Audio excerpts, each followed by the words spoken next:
Hello and welcome back to the Lagosians podcast. I'm Dylan, and with me are Josh, What's up? Charlie, and Derek. So we're back in the Lion and the Ring series, and today is going to be our first time dealing with C.S. Lewis in particular, starting with chapters 1 through 8 of The Lion, the Witch, and the Wardrobe. Now, in regard to Lewis's works, the plan is that we're going to be going through Narnia in the original publication order, roughly 2 episodes per book, followed by the Ransom or Space Trilogy, as it's sometimes known. Most people don't know that exists. Right. And then we're going to cap that all off by going through Planet Narnia, which is a book by a Lewis scholar who I think has kind of cracked the code of this overarching worldview that Lewis is putting into all these works. So we got at least 20 episodes on the docket just for Lewis in particular. Having a author that's not actually Lewis or Tolkien speaks to how important this guy's revelations of his work are. So I'm excited to go through that for sure. Yes, yeah. So to start with, why publication order versus the Narnian chronological order? This is actually a question that one of us in particular wants to know. Yeah, because clearly The Magician's Nephew is number one, right? No. Yeah, the cover on the book says 2. It is in my book too. It's weird. Yeah, that's it's a myth. That's all false. So for that, Fake news, you could say. yes, that is fake news. I go to Alistair McGrath in his biography on C.S. Lewis, A Life. He gives 3 reasons, but the second one in particular I'm going to quote verbatim. The introduction of Aslan is best in The Lion, the Witch, and the Wardrobe. The most significant difficulty concerns the magician's nephew, the last in the series to be written, which describes the early history of Narnia. To read this work first completely destroys the literary integrity of The Lion, the Witch, and the Wardrobe, which emphasizes the mysteriousness of Aslan. It introduces him slowly and carefully, building up a sense of expectation that is clearly based on the assumption that the readers know nothing of the name, identity, or significance of this magnificent creature. In his role as narrator within The Lion, the Witch, and the Wardrobe, Lewis declares, "None of the children knew who Aslan was any more than you do. But anyone who has read The Magician's Nephew already knows a lot about Aslan. The gradual disclosure of the mysteries of Narnia, one of The Lion and the Witch and the Wardrobe's most impressive literary features, is spoiled and subverted by a prior reading of The Magician's Nephew. Equally important, the complex symbolic structure of the Chronicles of Narnia is best appreciated through a later reading of The Magician's Nephew. This is most helpful when it's placed following the order of publication as the 6th of 7 volumes, with the last battle as the conclusion." So any thoughts about that overall? So you're saying that I was wrong to read The Magician's Nephew first in 4th grade? As I say this, The Lion, the Witch, and the Wardrobe was the last one I read. But the reason is one of logistics. For whatever reason, I have not figured out who in my elementary school had The Lion, the Witch, and the Wardrobe checked out of the library for the entire school year. But I read the entire series. I read Prince Caspian and then everything else after. They knew. And then went back to that book the next school year when it was finally back in the library. And you've been resentful of this phantom kid for... Yes, if I find out who it is, I probably won't do anything. But Email us. yes. we want to know this Yeah. mystery. So, and then, like in The Magician's Nephew, you have the explanation of why the lamppost is there, and that, like, spoilers, Jadis is the White Witch, and it just answers questions that are so much cooler when they're mysterious, and then they're answered later, as opposed to you reading The Lion, the Witch, and the Wardrobe after you already know those. I'd those say answers. the mystery surrounding Diggory as well is also spoiled Yes, by The yes. Magician's Nephew. Well, I do remember reading that one first. Like I said, the first time I read it was as a 4th grader, and so I read The Magician's Nephew first. You remember what you read in 4th grade?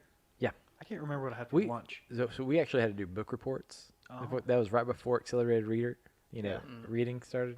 And so whenever we read a book, we actually had to write a small 1-page report and stuff whatever on it. Thank you, Miss Harrell. It was actually 4th grade for me as well. And I just remember that because my first exposure to Narnia was, I don't know if you guys had this in our, what do they call them, language arts books, English class. Yeah. They would have little excerpts from other books. and they had one in there from the Voyage of the Dawn Treader. Mm. And I remember reading it, and I was like, oh, this is awesome. I got to get more of this. Where can I find it? Library. Okay. And, the whole struggle with finding the first book and whatnot. But Right. Yeah, but I do think though that reading Magician's Nephew first, and for those that did because they're thinking that book one, that I mean there's still mystery and stuff whatever involved with it, because clearly it's kind of ambiguous to a lot of the stuff because it is. I think it almost is assuming that some of these other things because Right. there's a lot of stuff that it doesn't quite answer, but Lion the Witch and Wardrobe answers later. Yeah. Too. Yeah. So, I've not read any of these, so I'm. Yeah. all right. you didn't You even heard it read here. it for this podcast. You heard it Zero here, folks. preparation. You just showed up.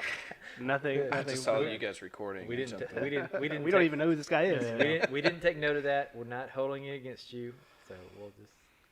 No, in fairness, just so everybody knows, we actually, people who haven't read these stories, that's something, we do not discourage you from partaking in this. In fact, this is all the more reason to go on this journey with us, is we're going to be going through these, and we love the perspective of those who haven't. So, yeah, we love people like Derek being a part of this as well. Not just us overly obsessive people. Yeah, Weirdos. we want more people to be reading these types of books.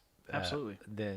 And so if that's so, yeah, wherever you're at, if you're more of a Lewis or Tolkien scholar or whatever, but if you know more about the reading stuff, whatever, as compared to maybe me and Derek, like Derek knows more about the Tolkien writings, and I may know a little bit more about the Lewis writings than he does, but this is for everybody, whatever level you are, and so the more the better. So when should you read The Magician's Nephew? The very last book? It's 6th out of the 7. Okay. So yeah, I need think to it's go a back and really write good like 6 instead prequel of 1. recap sort of thing right before you hit the last battle. Yeah. So all right, I know we're hammering this out, but originally, right? So when you could get is there a set that you can get and it actually does have it as 6th in the grouping? I'm sure that you can find it somewhere because that was the original way that it was published. But Okay. I don't know. I'm not sure historically when they decided, we should put it in the Narnian chronological order, which also is kind of questionable because the entirety of The Horse and His Boy takes place before the last chapter of The Lion, the Witch, and the Wardrobe, but after all the other chapters of The Lion, the Witch, and the Wardrobe. Sort of an in-between thing. So the whole chronology thing is nonsense, honestly. All the more reason for us to be discussing this, I think, because it seems like people are confused about this. So Right. maybe we can unpack it a little bit, and maybe some new light will come our way. Right.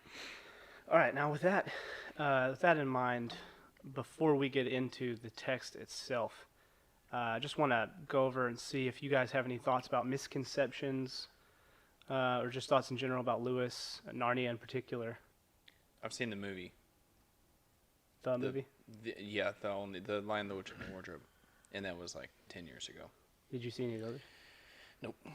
Well, Prince Caspian had a big ship. So this is legit Boy. your first time. Maybe I think. Voyage of the Yeah, Dawn yes. Treader. We need to isolate that Yes. quote. Caspian had a big ship. I love that. I don't know. But yeah, literally the 10 chapters that I read or listen, whatever, are like literally the first taste I've had in like 10 to 15 years. That's awesome. And then just the movie was your only taste before that. Okay. Well, I think there's actually quite a few misconceptions about Lewis in regards to just the fantasy genre. One for me is that I feel like he's just underappreciated as far as the actual depth of the work, and as we'll explore specifically with Planet Narnia after we get through this, the heart and passion behind it, and really what I would just say the genius behind it. So I think Lewis is often written off by more modern fantasy, both writers and readers, and I think that they are making a huge mistake because this man was a powerhouse. And then besides that, I think one of the things, I think nowadays people just have a hesitancy to dive into what they deem to be children's stories, and just they don't take it seriously. They think that, well, this is just aimed at children, and so it doesn't necessarily mean that it has any meaning or value to me as an adult. Right. That couldn't be further from the truth with this work. This work is absolutely drenched from beginning to end, and Lewis's work with profound meaning that that everyone at every age needs to be exposed to, and the fact that Lewis has made this accessible, easily accessible to some of the youngest of readers is part of his genius, in my opinion. So.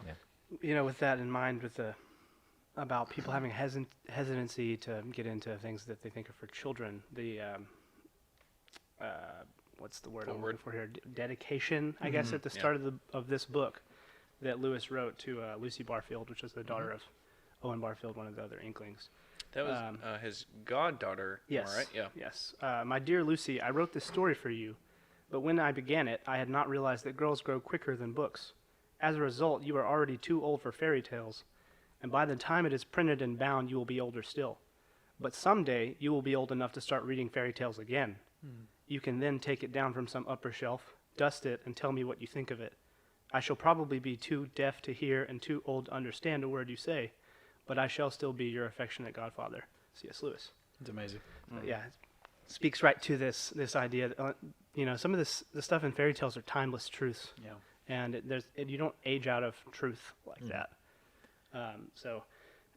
With the depth of what we're going to get into with Planet Narnia and this medieval cosmology, this whole worldview that he's baking into this, and then the space trilogy, I think that you're going to see that there's way more depth than you thought it would.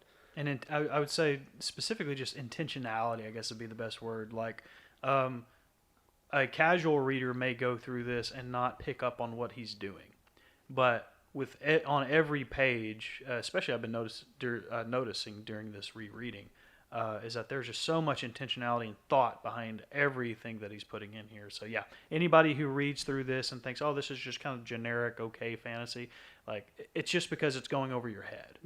And like I said, that's why I'm excited to dive into this with all you guys, because I want to unpack all this stuff. Right. Now, there's another thing I want to address that is actually an issue that Tolkien himself had with the work, and that is that he thought of Narnia as this thematic mess of various mythologies that don't mix well.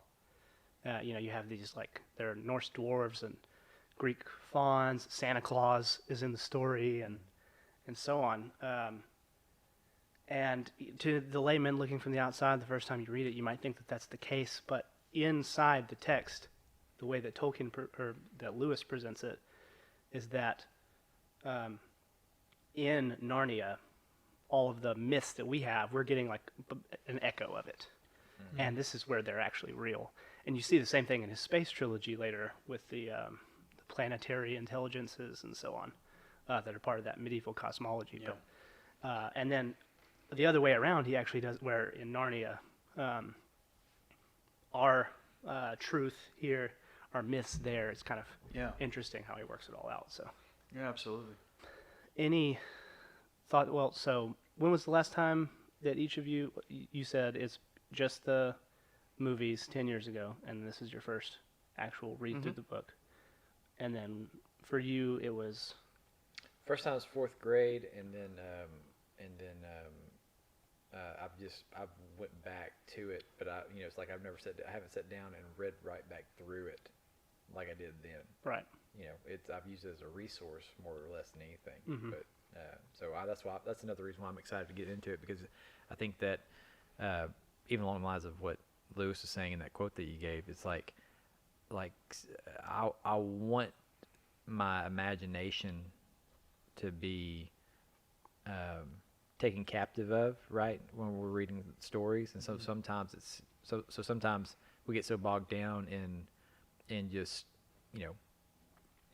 some deep, whether it's theological thing, or like you're reading commentaries, or you're reading these other things, you just plain straight history, right? Just facts, and we don't exercise our imagination enough, especially as adults even. And I think that that's just one of those things that God can speak to us through our imagination and wants us to subcreate all that stuff. And I think that this is just another one of those ways to exercise that muscle that God wants us to enjoy and worship Him this way. So, so anyway, that's why I'm excited about getting into this book again, and kind of hopefully I'm old enough to be that kid again to read it. Yeah. So Now, Josh, you said that you were picking up a lot from this rereading. How long has it been for you? Yeah, so I actually wrote a lot about Lewis when I was in college. I had a few courses in a row that had just lined up where I was able to really have an excuse to do a lot of research and writing on him.